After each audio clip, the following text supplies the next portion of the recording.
Good evening, ladies and gentlemen. This is the gameplay of Demolition.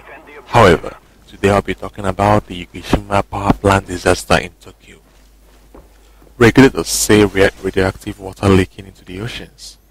Highly radioactive water is leaking directly into the sea from a damaged pit near a crippled reactor at the Fukushima Daiichi nuclear power plant, safety officials said on Saturday, March 2011. Japanese nuclear regulators say that workers discovered a crack about 8 inches wide in the pit, which lies between number 2 reactor and the seed and hose cables used to power the seawater pumps.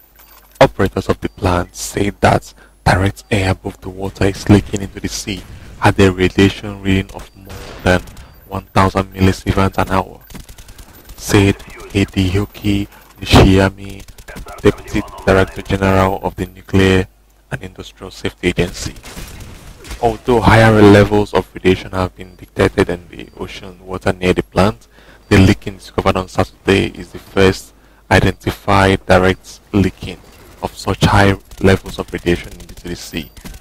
Earlier Saturday, Mr. Nishiyama had said that above normal levels of radioactive materials were detected about 25 miles south of Fukushima plant, much further than had previously been reported. The pit was filled with up to 8 inches of contaminated water. It was unclear where the water was coming from. Highly radioactive water has been discovered in the reactor's turbine building in the past week. Workers will try to patch up the crack with concrete.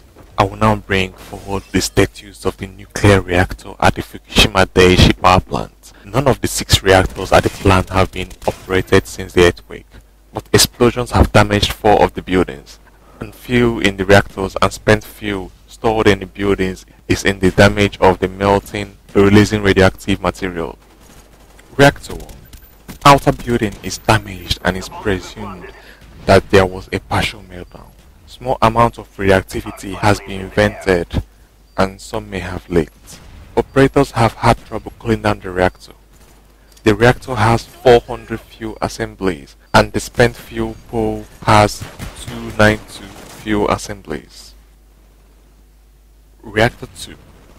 The International Atomic Energy Agency says that the fuel and the reactor core were severely damaged.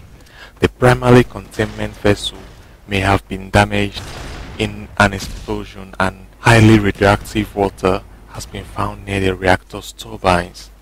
The reactor has 548 fuel assemblies and the spent fuel pool has 587 fuel assemblies. Reactor 3. The reactor used uranium and plutonium, which may produce more toxic radioactivity. The reactor containment vessel may have been damaged and the spent fuel pool may have become uncovered. The reactor has 548 fuel assemblies and the spent fuel pool has 514 fuel assemblies. Reactor 4. Spent fuel rods in the water pool may have become exposed to air. An explosion and the fire may have damaged the building.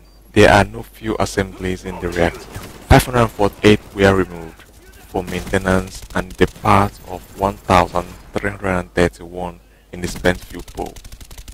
Reactor 5. The reactor is shut down and the building is not damaged, but the concern had been about spent fuel in the building becoming exposed to the air. With power restored to the building, the concern has abated. The reactor has 548 fuel assemblies and a spent fuel pool of 946. Reactor 6. The reactor is in shutdown and the building is not damaged, but the concern has been about the spent fuel in the building becoming exposed to the air. With power restored to the building, the concern has been abated. The reactor has 764 fuel assemblies and there are 876 in the spent fuel pools. And that concludes my update for the Tokyo reactors. Okay, now on the main subject. Right. Tokyo reactors, This didn't happen recently. It happened when the earthquake hit the epicenter of 9 Richter scale, and this caused a chain reaction for the tsunami to damage the reactors. Upon that, this reactor is not built to withstand this amount of force from the earthquake or tsunami. The reactors built so well it managed to withstand all these natural disasters, and it's still standing. Well, part of it. Or it's not that matter, a serious part of it. However, what really intrigued me is how the government of in Tokyo decided to just increase the radius for the safety parameter to 30 kilometers. Really? 30 kilometers? That's appalling. 30 kilometers like a foot away. If a reactor lasts a long time, and radiation lasts a long time, and 30 kilometers is a short distance travel, I should say about 200 kilometers away from the radiation, because radiation travels through the air. Not only that, it's harmful to human beings, as you all know. Chernobyl, the cloud took the particles from radiation and put across some part of some countries and made the ground useless. Think about it. It's like Chernobyl happening over again, but this time around it's in Japan or it's in Asia. And the appalling thing is that there are two conflicting sides. The American government telling the people that safety zone is this amount of distance. Japan is saying it's something different. People are confused. What is the safety zone? To be honest, it should be 100 kilometers away or 120 miles away, to be honest. Because that's not even safe enough. However, that will minimize the amount of radiation people around it will get. Not only that, recently on the news, they announced that the radiation has affected the waters and it's unsafe to drink tap water in Japan or in Tokyo. And they said do not give babies tap water because it's going to affect them. Imagine what's going to happen. We have mutant babies turn into X-Men or people with powers. Well, that's just fiction, but you know what I mean. Be good though, it's be cool. If you had to choose what kind of superpowers you will have, what would you choose? To have ice, to make ice out of thin air? Well, you can't. You have to condense the molecules in the air, compress it and make it into ice. But let's not go into that details.